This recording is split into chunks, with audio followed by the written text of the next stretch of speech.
Hello and welcome back to Tit Talk, the podcast, episode 2. I know it's been a minute since episode 1. I am aware. Something about homeschooling a whole bunch of kids and running a business has had me a little bit occupied. But I wanted to come on today and have a really interesting conversation, hopefully in your eyes, about easygoing babies. So grab yourself some coffee or some tea or some chocolate or some rescue remedy if it's that kind of a day. No judgment. And get comfortable. Let's talk tits.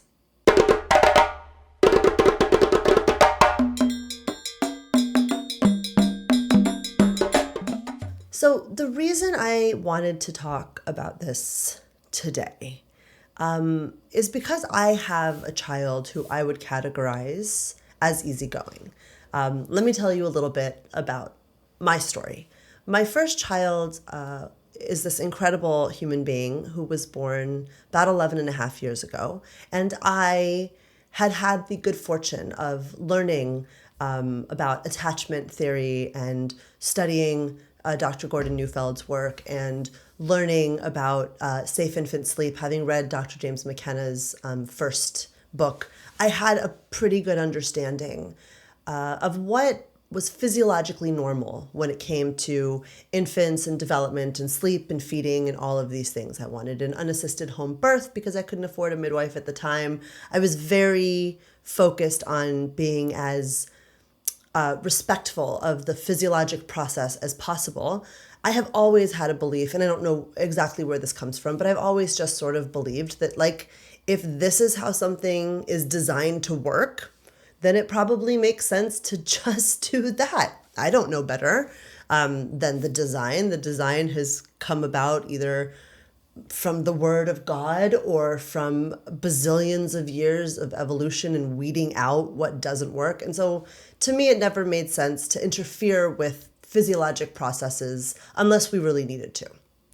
So I was prepared to be a responsive attachment parent with my first child after having a glorious unassisted home birth.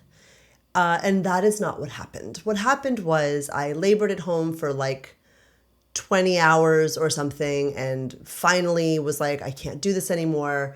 Went into the hospital, fought with the schmucks there, ended up laboring unmedicated for another 12 hours, asked for an epidural, and then pushed a baby out like 3 hours later. It admittedly was not terrible. It was a pretty textbook hospital birth.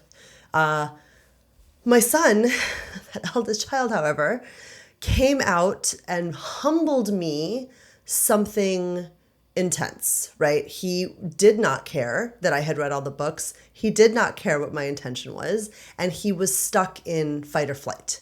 He stayed in fight or flight. I mean, literally stressed and tense for 7 or 8 months. Yes, it began to ease up and things settled, and he continued to be what would be called a high needs or highly sensitive child. Well, to this day, actually, it's 11 and a half, and God bless him. I love him. He's one of my greatest teachers. And wow, was he a harsh mirror to walk into parenting with. It was just a lot of like, this is your issue. And I was like, I don't want to deal with that issue. So I had a child up front who was very stressed and very tense and had, a typical hospital birth, which for adults doesn't seem like it would be all that traumatic. I think it might have been. We'll get there. And he struggled to separate from me. He nursed 100 times a day. He did have oral ties that were completely ignored. Thanks, everyone. And so for about 3 years with him, I was exhausted and stressed and trying to learn how to navigate regulating a child who just seemed to defy regulation. It was really interesting and really challenging. When he turned 3, I felt like, I could do this again. It took me that long to agree. And I got pregnant with my second child, my daughter. One of my daughters, because I have many now. And her birth was an idyllic, like 3.5 hour home birth. She never got separated from me. It was like night and day from what my son had experienced.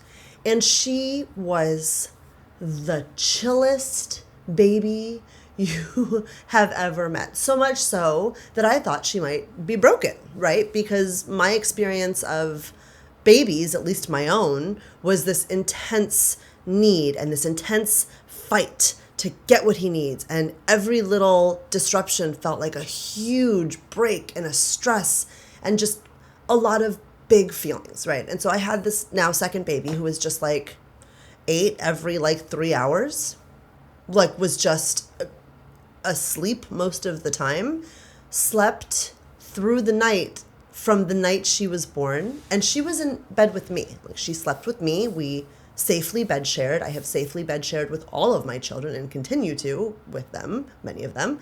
And I absolutely was like, this is amazing. This is that easy baby that I wanted the first time, that everybody is told is the good baby, the baby that everybody wants in the US. I have learned, having many friends and clients from other parts of the world, that is not necessarily the ideal across the globe. In many parts of the world, the babies that are considered the good babies are the ones who vocalize and signal and show that they want to be alive and want to be here.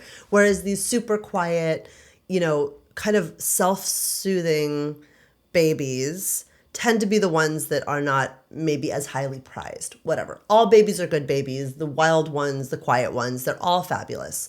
What I think now, looking back on that child, is very different than what I think the going expectation is of how we should feel about that good baby. She slept next to me.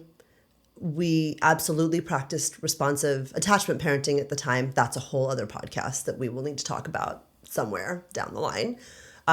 She breastfed exclusively. She never had a drop of formula. She lived on my boobs when she needed them. I did go back to work full time at about 5 months. So we had a beautiful, wonderful, amazing woman come in and care for our children. Hola, Marta. That woman is like, she's like a godsend. I adore her.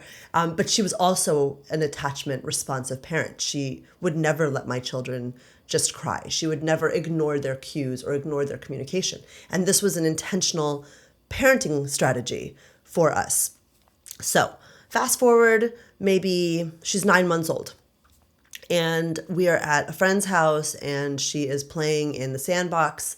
And I'm sitting there watching her out of the corner of my eye.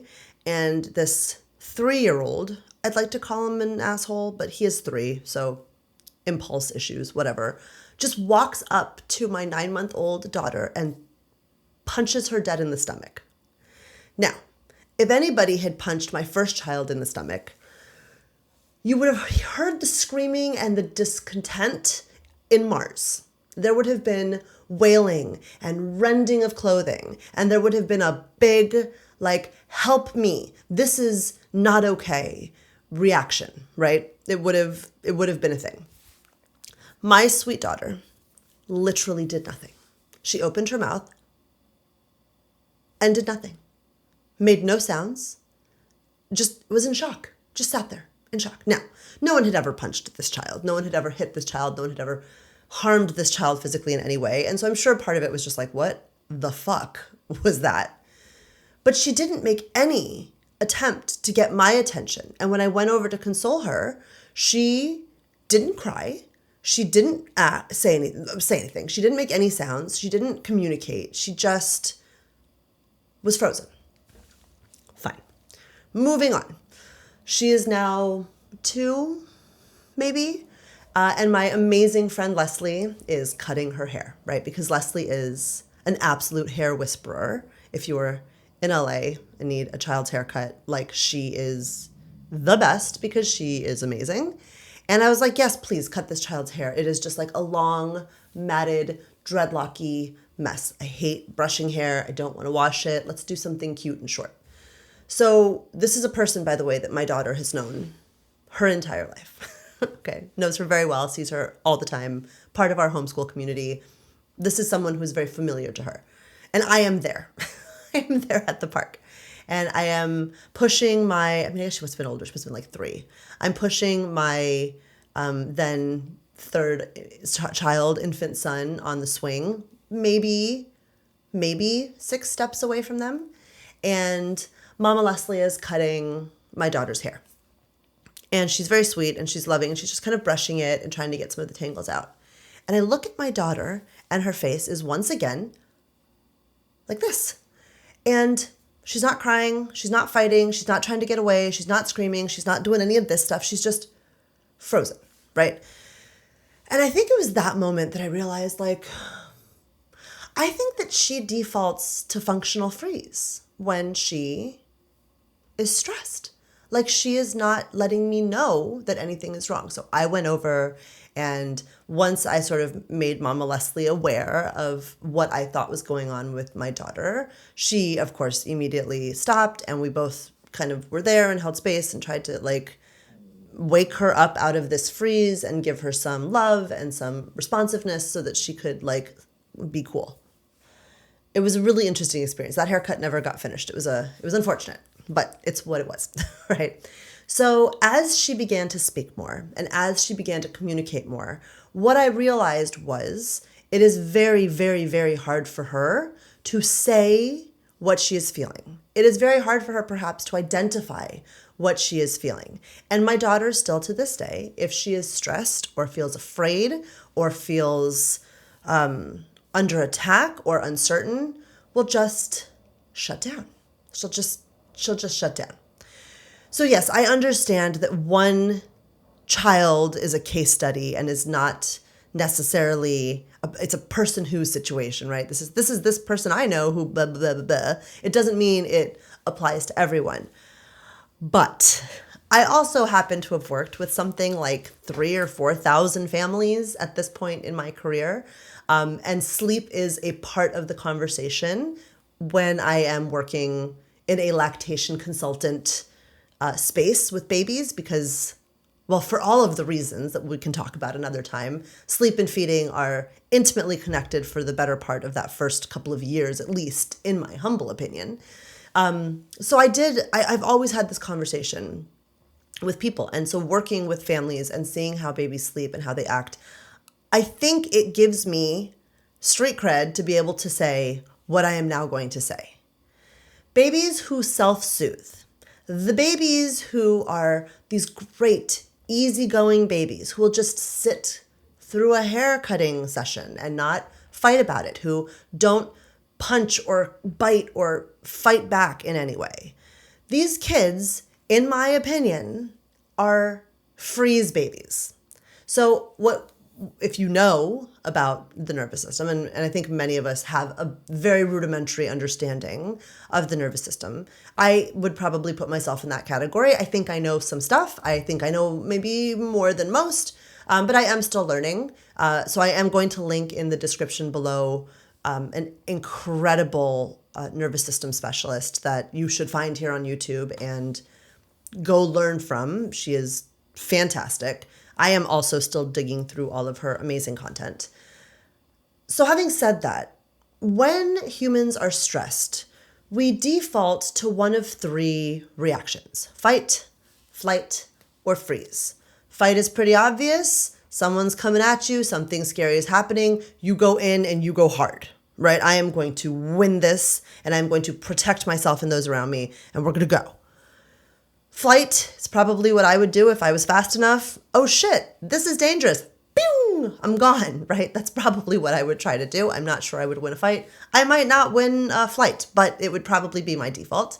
And then there are people whose response to traumatic or dangerous or scary situations is to shut down. We hear a lot about this from people who have survived sexual assault or who have significant trauma from abuse in the home. Like, these are things that this is a protective expression of responding to stress, right? In some ways. I am of the mind now that these babies are just stuck in freeze. A lot of these babies are coming home from the hospital after birth, if they're being born in a hospital, completely shut down for a couple of days. It's like, oh my God, this baby's so great and they're so chill. And then they lose it, right, eventually. The babies who lose it eventually were able to come out of freeze. They were able to do it. Whatever it was, they were able to do it. And you start to hear their voice more as they shift out of that specific setting. And then there are babies who just kind of live there, which is, glorified in our society. If we have a baby, for example, that we can stick in a box and just ignore for hours and hours and hours and hours overnight while we sleep, and who puts up with that, that is a baby who is probably in freeze. That is not a baby who has learned something. That is not a baby who is self-soothed. That is a baby who has shut down. This is pretty well understood because of what we know about research, cortisol in particular. Just because a baby is not showing overt signs of distress, meaning crying, screaming, fussing, fighting, refusing to be put down, nursing all the time, just because a baby isn't showing those signs doesn't mean that their stress levels aren't through the roof. They can be completely through the roof, and you just have a baby who shuts down. So, not to say that there's necessarily anything wrong with that being the default. We are all different human beings. We are all going to come to stress in different ways, right? That's fine. That's how it should be. No one is going to be exactly the same. But humans are just humans. and hate me or not, there is a right way to raise any mammal baby, and humans are no different. We aren't different just because we have the capacity to destroy the planet, right? We are still mammals. I would encourage those of us who have these super easy, self-soothing babies to be a little bit more attentive. Looking back, there are things that I think I could have been more aware of that just didn't seem like signals to me because I was so used to an over-the-top amount of signaling, right? I had a massive signaler with my first child. He signaled that he needed everything all the time from everybody around him, in particular me. So then to have a baby who didn't signal, or who didn't signal in ways that were very obvious, I think I rested on my laurels a little bit like, oh, I've got this easy baby. It's so simple. And it was very simple at the time. And now that she is 7.5, I have figured out how to help her. So I want to share with you what I think helps these babies the most. The irony, of course, is that it's what helps all babies. But in particular, when it kind of dawned on me that this might be what was happening with my baby and so many of the other babies I worked with, right? These families were like, oh, my baby is fine. He just sleeps in the crib in the other room all night at 6 months old. Yeah, that's totally fine.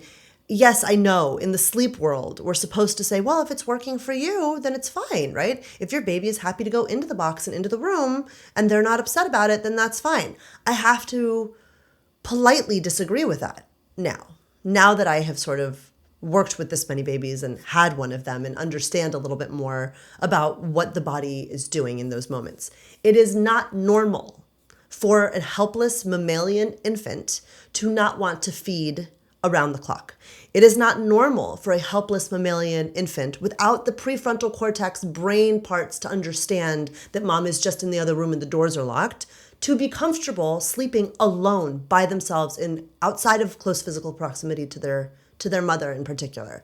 It is not normal for babies, human mammalian babies, to be comfortable going to strangers. They should not. Why should they? How do I know you? This is about protection. If we think about humans as mammals in an evolutionary sense, what is logical? What is logical is a baby who is 9 months in, 9 months on, 9 months near. That's normal. That is the expectation. An infant who wants to eat around the clock, not only because their stomachs are small and they need help with their immune system and they need that kind of contact and fluids, but also to regulate milk production. Milk production isn't fixed, right? They need to continue to remove it if you want to keep making it around the clock. for like a year or more. Like you can't just get to a point and be like, oh, well, that's enough. I can make it now. It's never fixed. It's not normal for a mammalian human infant who relies on their mother's milk for survival in their minds. They don't know that formula exists. There's no reason they could know that. They don't have the brain structures to understand that. It's not normal for them not to want to nurse all the time. It's not normal for them not to seek sensory input. Those things are not normal because they don't make sense from a physiologic evolutionary perspective. Humans are just mammals, and we absolutely have seen a massive amount of change and technological advancement over the last, 200 years or so, maybe a little bit less. But babies don't know that. Their evolution is millions of years, right? This is a blip. This is a tiny little snap of time in the grand scheme of human development and evolution, right? So it is not normal for an infant to be like, yeah, I guess I'll just lay here by myself. It doesn't make sense. So what I have found in working with my own child, now that she speaks, is that she tends to process big feelings and big scary moments very slowly. So a big event can happen, and for her, that can be a friend smacking her, right? Like out of anger, just like one of those things that we all want to do, but we're adults. We have impulse control, so we don't. Maybe the kiddos don't have that quite as well. So getting into a kerfuffle with a friend is a big traumatic moment. She is, at least at this point, in my opinion, not capable of processing those feelings quickly enough to have the big response. It takes her days, guys, days of coming back at random ass times going, I really didn't like it when my friend did that. I'm not kidding you. It will take her weeks. She'll be playing with her brother and come over and be like, Mama, remember when my friend hit me? I didn't like that. She'll be in ballet and I'll go pick her up and she'll come out and be like, yeah, ballet was great. Do you remember that time my friend hit me? I really didn't like that. It will take her weeks to process. So what I have learned to do is to be a safe space for her to communicate. So when I am aware that something big has happened in her life, in her experience, I get close, I get low, I make it known that I saw what happened and that I am here to talk whenever she is ready. If she needs a hug, I don't break the hug before she does. I let her hang on as long as she needs to. And I've found that by being really present and really responsive, she's starting to be able to move through these things a little bit quicker and get over her fears and her stresses a little bit quicker. I am not a parenting expert. I have barely kept my four alive. Parenting is insane. This is just the perspective of someone who has worked with thousands of babies and children and has kind of struggled with it on her own. I think it's important that we treat all babies with responsiveness. It is important that when they wiggle, we attend. When they cry, we comfort. When they are hungry, even if they're just starting to get peckish, we feed them. When they are scared, we hold them. It is important that we recognize that we're like the step down unit in the hospital that you go to after they send you home after they let you out of the ICU, right? You go from intensive care to not so intensive care, and then you can leave. But we don't usually kick you out of the hospital from intensive care. We just want to make sure that you're good. Like, is the system actually working the way we think it's working? If there's a crash, we want to be close enough to the emergency. This is the baby's step-down unit, and your toddlers are going to need to stay close. There is no reason they should be comfortable going off to preschool at 2. Nonverbal, can't fight for themselves, don't know fucking anybody there. Sometimes we have to do it, but they shouldn't be comfortable with it. They should fight you a little bit. That is the sign of a child who has a healthy understanding of what's going on, or who is able to tell you if someone touches them inappropriately, or hurts them, or says things that are not okay, or does anything, that is outside of the realm of normal or safe or comfortable or reasonable or healthy when you're not there. That child of mine, I don't trust her. I don't trust her to tell me. She shuts down still. She's getting better about it, but shutdown is still her default. It might be her default forever. And my job as her mother, and I guess your job as the parent of a super easygoing, self-soothing baby, if you have one of those, right? Our job is to be responsive over and over and over and over and over and over and over, hundreds of thousands of times, particularly in that first 3 to 5 years before the prefrontal cortex comes on, so that we are giving our babies the best chance to maximize that prefrontal cortex and not massively grow that stress amygdala center, which is an important part of the brain. It's very important, but you don't necessarily want a child whose entire life is stress, who is most focused on stress. We want to give them the kind of soothing, the kind of loving, the kind of responsiveness, the space holding, the understanding, the caring, so that they can, over time, begin to default to that kind of treatment of themselves. Oh my God. The shit got real heavy, and it's like 7 a.m. for me. So no one's perfect. Perfection is never the goal. It's just not. We are going to make mistakes. I shout at my children. I say stupid things to my children. I apologize. I make mistakes. I allow myself to become dysregulated. And because I was raised in dysregulation, sometimes I will just sit there because it feels good, because I'm used to it, and then I have to walk myself out of that. And what I'm doing in those moments is teaching my children that no one has to be perfect. Where there's rupture, there's repair. Thank you, Dr. Dan Siegel. And that they too will have the ability to default to being more productive in their processing of their own emotions as they get older. So please do not fear. But if you have an easygoing baby, if you have a baby who will just sit in a box, doesn't ask for much, is a good baby by American standards, tune into that baby a little bit more, because that baby is also stressed, and that baby is not showing you stress in a way that we have deemed appropriate in our society. They're not showing you stress in a way that we expect them to, but they're still stressed. Everyone is stressed. We're all stressed. I have bills to pay and children to raise. We're all stressed, and babies are stressed too, right? So you're an amazing parent.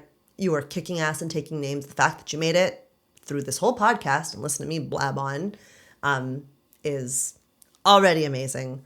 The fact that you care enough to want to understand your child, even when things seem perfect, right? Don't want to rock that boat. Well, maybe you do. Just means that you're an amazing parent. And so kudos to you. Good luck to all of us. May the coffee be strong, stronger than the toddlers today. I don't think that's the saying, but I'm going to stick with it. May your coffee be stronger than your toddler today, at the very least. And don't forget to take lots of deep breaths, because honestly, as goofy as it sounds, it is pretty much our number one down regulation technique. Tongue up, lips closed, nasal breathing. All right. Have a good one, guys. Bye.